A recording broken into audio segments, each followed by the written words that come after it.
Selamat malam, Ibu Nur Hayati Siregar. Perkenalkan, kami dari kelompok 7 akan mempresentasikan makalah pada mata kuliah Good Corporate Governance dengan judul Peran Audit Internal dalam Mengidentifikasi Potensi Fraud dan Mitigasinya. Adapun anggota kelompok kami adalah saya sendiri, Natasha Arianti Purnamasari, Alivia Puspita Sari Hendarto, Adam Rizky Ramadhani, Bama Karismanando, Falak Anggarifki, Andre Etovani, Alia Larasati, dan Andi Sunaria. Selanjutnya, saya akan menjelaskan agenda pembahasan dalam presentasi ini. Pembahasan pertama adalah latar belakang dan rumusan masalah, yaitu mengenai hubungan antara GCG, audit internal, dan tantangan fraud dalam perusahaan. Yang kedua, kami akan membahas konsep GCG dan audit internal, termasuk prinsip tarif, three lines model, serta definisi audit internal. Lalu yang ketiga, kami akan menjelaskan mengenai fraud, jenis-jenis fraud, dan fraud triangle yang terdiri dari tekanan, kesempatan, dan rasionalisasi. Selanjutnya, pembahasan akan masuk pada peran dan teknik audit internal dalam mendeteksi fraud, seperti fraud risk assessment, data analytics, dan continuous auditing. Lalu yang kelima, kami akan membahas strategi mitigasi serta studi kasus Jiwasraya sebagai contoh nyata pentingnya audit internal. Lalu yang terakhir, presentasi ini ditutup dengan kesimpulan dan saran. Masuk ke latar belakang, audit internal merupakan salah satu lini pertahanan penting dalam penerapan good corporate governance. Audit internal berfungsi membantu perusahaan mendeteksi, mencegah, dan memberikan rekomendasi atas potensi kecurangan yang dapat merugikan perusahaan. Dalam praktiknya, fraud masih menjadi permasalahan serius dalam dunia korporasi. Fraud dapat berupa penyalahgunaan aset, korupsi, maupun manipulasi laporan keuangan. Fenomena ini menunjukkan bahwa perusahaan tidak cukup hanya memiliki aturan, tetapi juga harus memiliki sistem pengawasan yang efektif. Salah satu contoh kasus di Indonesia adalah PT Asuransi Jiwasraya, yang menimbulkan kerugian negara sangat besar dan menurunkan kepercayaan publik terhadap industri keuangan. Kasus ini menunjukkan bahwa lemahnya pengawasan, kurangnya independensi, serta tidak efektifnya tindak lanjut atas temuan audit dapat menyebabkan fraud terus terjadi. Oleh karena itu, pembahasan ini penting untuk melihat bagaimana audit internal dapat berperan dalam mengidentifikasi potensi fraud sejak awal, sekaligus membantu perusahaan memperkuat mitigasi risiko agar tata kelola perusahaan dapat berjalan lebih baik. Selanjutnya, pembahasan akan dilanjutkan oleh rekan saya Falak mengenai rumusan masalah dan tujuan penulisan. Baik, pada bagian ini terdapat 5 rumusan masalah yang menjadi dasar pembahasan. Pertama, kami ingin memahami terlebih dahulu konsep audit internal dan fraud dalam konteks good corporate governance. Hal ini penting karena audit internal memiliki fungsi yang cukup besar dalam mendukung pengawasan dan tata kelola perusahaan. Kedua, kami membahas bagaimana peran audit internal dalam mengidentifikasi potensi fraud. Jadi tidak hanya melihat fraud yang sudah terjadi, tetapi juga bagaimana auditor internal dapat mengenali indikasi, pola, maupun risiko kecurangan sejak awal. Ketiga, pembahasan diarahkan pada teknik dan metode yang dapat digunakan untuk mendeteksi fraud, misalnya melalui analisis dokumen, pengujian transaksi, analisis data, wawancara, maupun prosedur audit lainnya. Keempat, kami membahas strategi mitigasi yang dapat diterapkan untuk memperkuat efektivitas audit internal. Strategi ini penting karena pencegahan fraud tidak cukup hanya mengandalkan pemeriksaan, tetapi juga memerlukan pengendalian internal, pengawasan, dan tindak lanjut yang baik. Kelima, kami menggunakan kasus Jiwasraya sebagai studi kasus untuk melihat bagaimana peran dan tantangan audit internal dalam kondisi nyata. Dari kasus tersebut, kita dapat memahami pentingnya fungsi pengawasan, manajemen risiko, serta penerapan tata kelola perusahaan yang baik. Berdasarkan rumusan masalah tersebut, tujuan penulisan ini juga terdiri dari 5 bagian. Yang pertama, menjelaskan konsep audit internal dan fraud dalam good corporate governance. Yang kedua, menganalisis peran audit internal dalam identifikasi fraud. Yang ketiga, mengidentifikasi teknik dan metode deteksi fraud. Yang keempat, merumuskan strategi mitigasi untuk efektivitas audit internal. Dan yang kelima, menganalisis studi kasus Jiwasraya sebagai pembelajaran. Untuk pembahasan berikutnya akan dilanjutkan oleh rekan saya, Adam.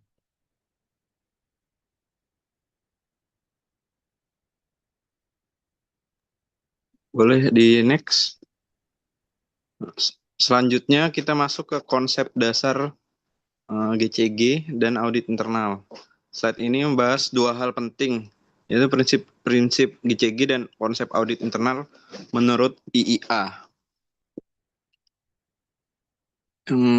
Jadi ada singkatannya itu tarif ya, tarif. Ya, menurut Komite Nasional Kebijakan Governance atau KNKG ada 5 prinsip utama Good Corporate Governance yang bisa kita singkat tarif. Pertama, transparansi. Perusahaan harus terbuka dalam menyampaikan informasi yang material dan relevan kepada seluruh pemangku kepentingan. Kedua, akuntabilitas. Kejelasan fungsi pelaksanaan dan pertanggungjawaban organ perusahaan agar pengelolaannya berjalan efektif. Ketiga, responsibilitas. Kepatuhan perusahaan terhadap peraturan perundang-undangan serta tanggung jawab terhadap masyarakat dan lingkungan. Keempat, independensi. Perusahaan dikelola secara profesional tanpa benturan kepentingan dan tanpa tekanan dari pihak manapun. Dan yang kelima, fairness. Kesetaraan dan keadilan dalam memenuhi hak-hak pemangku kepentingan. Kelima prinsip inilah yang menjadi fondasi tata kelola perusahaan yang baik. Lalu bagaimana peran audit internal dalam mendukung prinsip-prinsip ini? Menurut Institute of Internal Auditors atau IIA, audit internal adalah aktivitas independen dan objektif yang memberikan jasa asuransi dan konsultasi. Aktivitas ini dirancang untuk memberi nilai tambah dan meningkatkan operasi organisasi melalui pendekatan sistematis dalam mengevaluasi dan meningkatkan efektivitas manajemen risiko, pengendalian internal, dan proses tata kelola. Three Lines Model IIA. Untuk menjalankan fungsi tersebut secara efektif, IIA memperkenalkan kerangka Three Lines Model yang membagi tanggung jawab pengelolaan risiko menjadi 3 lini. Lini pertama adalah manajemen operasional. Mereka yang langsung bertanggung jawab atas risiko dalam kegiatan operasional sehari-hari. Lalu lini kedua adalah fungsi manajemen risiko dan kepatuhan, yang mengawasi dan memastikan pengendalian risiko berjalan sesuai kebijakan. Dan yang ketiga adalah audit internal, yang bersifat independen dan memberikan penilaian objektif terhadap efektivitas keseluruhan sistem tata kelola, manajemen risiko, dan pengendalian di 2 lini sebelumnya. Ketiga lini ini saling melengkapi untuk memastikan organisasi berjalan dengan tata kelola yang baik dan terhindar dari risiko fraud. Dengan memahami prinsip tarif dan peran audit internal melalui Three Lines Model ini, kita bisa melihat bagaimana keduanya menjadi fondasi dalam mencegah terjadinya fraud di perusahaan, yang akan dibahas lebih lanjut di slide berikutnya.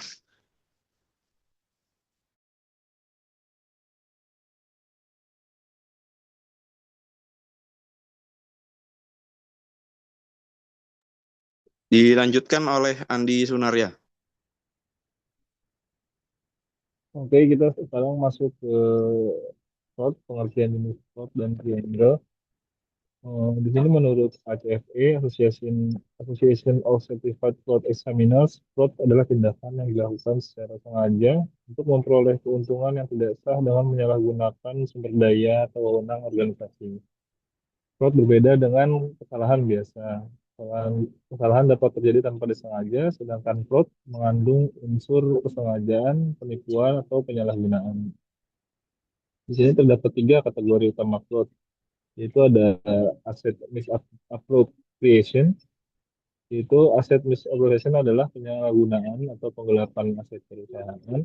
Contohnya adalah pencurian kas, manipulasi persediaan, penggunaan fasilitas perusahaan untuk kepentingan pribadi, atau pembayaran kepada pihak yang tidak berhak. Jenis fraud ini biasanya melibatkan aset yang dapat dilihat secara langsung seperti uang, barang, dan atau inventaris. Kemudian jenis fraud yang kedua adalah Corruption. Corruption atau korupsi adalah penyalahgunaan jabatan untuk memperoleh keuntungan pribadi atau keuntungan bagi pihak tertentu. Contohnya adalah pemberian atau penerimaan suap, notifikasi, konflik kepentingan, dan penggunaan wewenang untuk memenangkan pihak tertentu dalam proses pengadaan. Kemudian fraud yang ketiga adalah financial statement fraud. Financial statement fraud adalah manipulasi laporan keuangan. Tujuannya dapat berupa menampilkan kinerja perusahaan yang lebih baik, menyembunyikan kerugian, meningkatkan nilai perusahaan atau memenuhi target tertentu. Contohnya adalah mencatat pendapatan kita dapat menggunakan konsep fraud triangle yang dikembangkan oleh Donald Tracy. Untuk pertama adalah pressure atau tekanan. Tekanan dapat berupa kebutuhan finansial, tuntutan pencapaian target, masalah pribadi, utang, gaya hidup, atau tekanan dari atasan. Kemudian unsur kedua adalah opportunity atau kesempatan.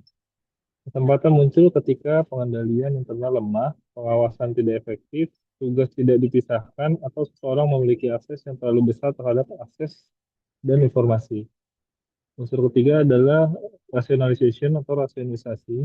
Rasionalisasi di sini adalah kebenaran yang dibuat pelaku untuk menganggap tindakan dapat diterima. Misalnya pelaku merasa hanya meminjam uang perusahaan, merasa dirinya pantas mendapatkan keuntungan tersebut, atau menganggap semua orang juga melakukan hal yang sama.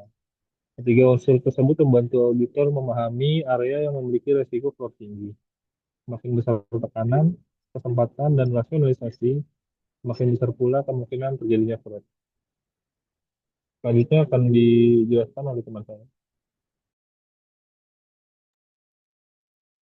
Baik, selanjutnya saya akan menjelaskan mengenai peran audit internal dalam mengidentifikasi fraud. Audit internal memiliki peran yang sangat penting karena tidak hanya melakukan pemeriksaan, tetapi juga membantu perusahaan dalam menemukan potensi penyimpangan sejak dini.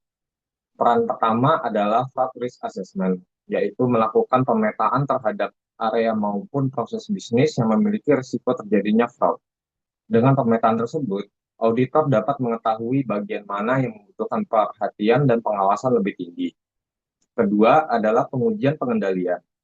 Dalam hal ini, auditor mengevaluasi apakah sistem pengendalian internal perusahaan sudah berjalan secara efektif. Auditor juga dapat menggunakan data analis untuk menemukan transaksi yang tidak normal atau mencurigakan. Ketiga adalah melakukan evaluasi terhadap whistleblowing system.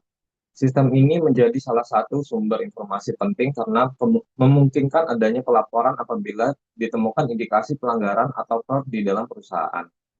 Keempat adalah rekomendasi dan pelaporan. Apabila auditor menemukan suatu permasalahan atau indikasi fraud, auditor harus memberikan rekomendasi perbaikan dan melaporkan temuan yang signifikan kepada komite audit secara independen. Dan yang kelima adalah monitoring tindak lanjut. Artinya, tugas auditor tidak selesai setelah memberikan rekomendasi. Auditor juga perlu memastikan bahwa rekomendasi tersebut benar-benar dilaksanakan dan diikuti dengan tindakan perbaikan. Jadi dapat disimpulkan bahwa audit internal memiliki peran mulai dari mengidentifikasi risiko, mengevaluasi pengendalian, memperoleh informasi mengenai pelanggaran, melaporkan temuan, sampai memastikan adanya tindak lanjut.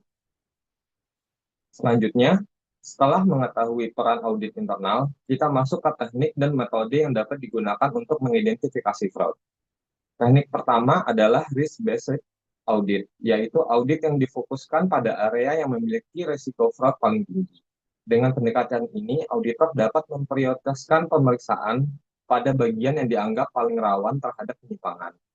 Kedua adalah CAATS dan data analis. Penggunaan teknologi membantu audit menganalisis data dan menemukan pola transaksi yang tidak normal. Beberapa metode yang dapat digunakan antara lain Benford Law, Anomaly Detection, dan Continuous Auditing. Ketiga, pengujian substantif, yaitu melakukan pemeriksaan terhadap transaksi-transaksi yang tidak wajar atau unusual transaction. Transaksi seperti ini perlu diperiksa lebih lanjut karena dapat menjadi salah satu indikasi terjadinya fraud. Keempat adalah external confirmation, yaitu melakukan konfirmasi kepada pihak ketiga dan untuk memastikan keabsurdan suatu transaksi maupun saldo yang tercatat dalam perusahaan. Kelima adalah menggunakan causal Framework. Kerangka ini digunakan untuk mengevaluasi 5 komponen pengendalian internal, sehingga auditor dapat mengetahui apakah terdapat kelemahan pengendalian yang dapat membuka peluang terjadinya fraud. Dan yang terakhir adalah audit investigasi. Teknik ini dilakukan untuk melakukan pemeriksaan lebih mendalam terhadap indikasi fraud, termasuk melalui kerjasama dengan forensik akuntan, maupun pelaksanaan surprise audit. Jadi dapat kita simpulkan bahwa deteksi fraud tidak hanya dilakukan melalui pemeriksaan dokumen secara biasa. Auditor dapat mengkombinasikan pendekatan berbasis risiko, teknologi, dan analisis data. Konfirmasi pihak ketiga, evaluasi pengendalian internal, hingga audit investigatif. Selanjutnya, pembahasan ini akan dilanjutkan oleh Alia. Selanjutnya, kita masuk ke strategi mitigasi dan penguatan audit internal. Ada 8 strategi yang dapat dilakukan perusahaan untuk mencegah sekaligus mendeteksi fraud. Pertama, independensi. Audit internal harus memiliki posisi yang independen agar dapat menyampaikan temuan secara objektif. Jalur pelaporan juga sebaiknya dapat langsung menuju komite audit atau dewan komisaris, sehingga auditor tidak terlalu dipengaruhi oleh pihak operasional yang sedang diperiksa. Kedua, whistleblowing. Perusahaan perlu menyediakan sistem pelaporan yang aman dan rahasia. Dengan begitu, karyawan yang mengetahui adanya indikasi fraud dapat melaporkannya tanpa takut mendapatkan tekanan atau tindakan balasan. Ketiga, anti-fraud policy. Perusahaan harus memiliki kebijakan anti-fraud dan kode etik yang jelas. Tidak hanya dibuat sebagai aturan tertulis, tetapi juga harus disosialisasikan kepada seluruh karyawan agar semua pihak memahami bahwa fraud tidak dapat ditoleransi.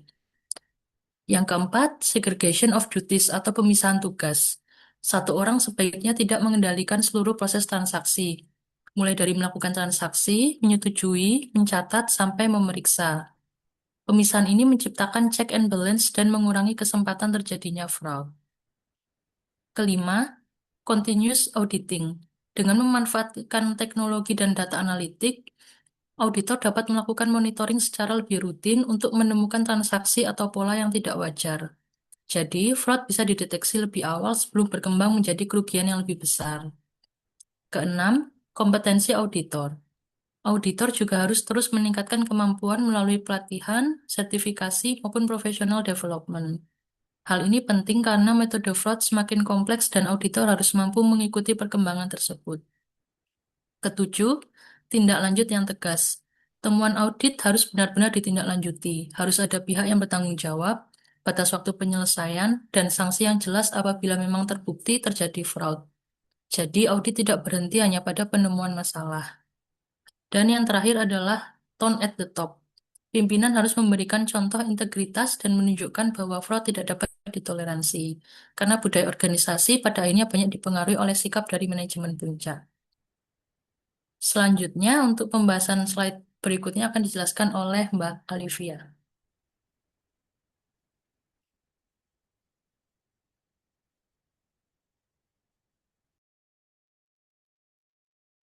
Ya, selanjutnya kita akan membahas tentang studi kasus dari PT Asuransi Jiwasraya. Untuk melihat bagaimana permasalahan tersebut terjadi dalam praktik, kami mengambil studi kasus PT Asuransi Jiwasraya. Kasus ini menimbulkan kerugian negara sekitar 16,8 triliun dan menjadi salah satu kasus keuangan terbesar di lingkungan BUMN. Permasalahan Jiwasraya sebenarnya telah berlangsung cukup panjang pada periode 2006 sampai 2013. Terdapat indikasi manipulasi laporan keuangan untuk menutupi kerugian. Pada tahun 2013 diluncurkan produk JS Saving Plan yang memberikan garansi return tinggi. Sementara investasinya dilakukan pada instrumen yang memiliki resiko tinggi. Kemudian pada tahun 2018 terjadi gagal bayar klaim dan pada periode tersebut audit internal juga telah mengindikasi maaf eh nah,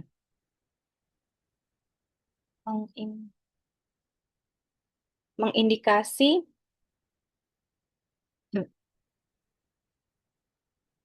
penyalahgunaan wewenang. Pada tahun 2020, BPK menyatakan kerugian negara sekitar 16,8 triliun dan sejumlah terdakwa kemudian dijatuhi hukuman. Kasus ini menunjukkan bahwa fraud bukan selalu terjadi secara tiba-tiba, tetapi bisa berlangsung cukup lama ketika berbagai red flag tidak ditindaklanjuti dengan baik. Boleh selanjutnya. Untuk pembelajaran dari kasus Jiwasraya, hal penting yang dapat dipelajari dari kasus Jiwasraya adalah bahwa mendeteksi fraud saja tidak cukup. Audit internal Jiwasraya sebenarnya telah mengidentifikasi adanya red flag, termasuk penyalahgunaan wewenang investasi. Namun permasalahannya adalah temuan tersebut tidak dieskalasi secara memadahi sehingga praktik yang bermasalah terus berlangsung. Karena itu, ada beberapa pembelajaran penting. Yang pertama, fungsi audit internal membutuhkan independensi yang kuat. Kedua, diperlukan reporting line yang memungkinkan auditor menyampaikan temuan kepada Dewan Komisaris atau Komite Audit tanpa adanya intervensi. Ketiga, keberhasilan pencegahan fraud sangat dipengaruhi oleh tone at the top atau keteladanan pimpinan. Dan terakhir, setiap temuan harus mempunyai mekanisme eskalasi dan pemberian sanksi yang jelas. Jadi, efektivitas audit internal bukan hanya diukur dari berapa banyak temuan yang dihasilkan, tapi juga dari bagaimana temuan tersebut dapat mendorong perbaikan. Untuk slide berikutnya akan dijelaskan oleh rekan saya, Mas Bama, silahkan. Oke, baik. Dari seluruh pembahasan yang sudah kita telusuri tadi, ada satu benang merah yang cukup jelas terlihat. Audit internal bukan sekedar fungsi administratif yang mengecek dokumen dan laporan keuangan secara rutin. Perannya justru jauh lebih strategis daripada itu, terutama dalam konteks penerapan good corporate governance di perusahaan. Kalau kita lihat kembali, fungsi ini bekerja secara berlapis, mulai dari menilai risiko fraud di area tertentu, menguji efektivitas pengendalian internal, mendeteksi transaksi yang janggal, sampai melaporkan temuan ke komite audit Dewan Komisaris. Teori fraud triangle dari Tracy pun membantu kita memahami kenapa fraud bisa terjadi, yaitu karena ada tekanan, ada kesempatan, dan ada pembenaran dari pelakunya. Teori ini jadi semacam kompas bagi auditor internal untuk tahu kemana harus mengarahkan perhatian. Nah, yang menarik justru muncul dari studi kasus Jiwasraya. Fakta di persidangan menunjukkan bahwa tim audit internal Jiwasraya sebenarnya sudah mencium indikasi penyimpangan sejak tahun 2018. Jadi, fungsi deteksinya sejujurnya sudah berjalan. Makanya bukan dari situ. Ada pada tindak lanjut yang lemah, independensi yang kurang kuat, dan dukungan dari manajemen puncak yang tidak memadai. Akibatnya, temuan yang harusnya jadi alarm dini malah dibiarkan sampai akhirnya berdampak sistemik dan merugikan negara triliunan rupiah. Jadi kalau ditarik kesimpulan besarnya, audit internal yang bagus saja itu tidak cukup. Sebagai fungsi audit bisa punya kualitas deteksi yang mumpuni, tapi kalau temuannya tidak ditindaklanjuti dengan serius, hasilnya tetap sama saja seperti tidak ada audit sama sekali. Kemudian next. Saran. Berangkat dari pembelajaran itu, kami mengajukan beberapa saran yang menurut kami relevan, baik untuk perusahaan maupun untuk pihak regulator.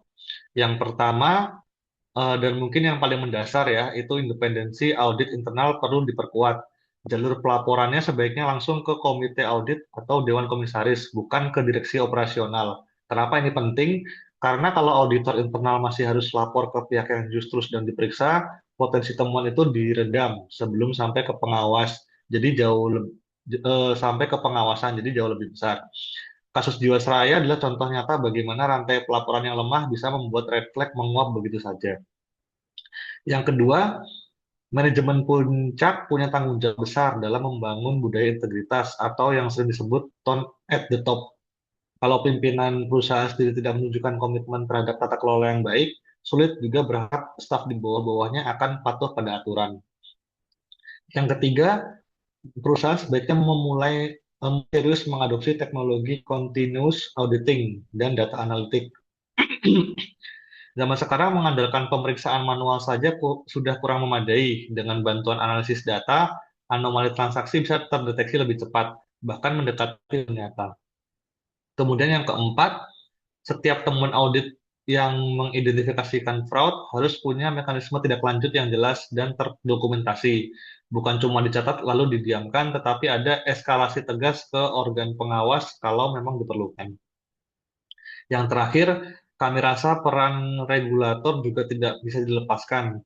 Untuk pengawasan terhadap penerapan GCG khususnya di BUMN dan perusahaan sektor keuangan perlu terus diperketat supaya kasus semacam ini tidak terulang di masa depan.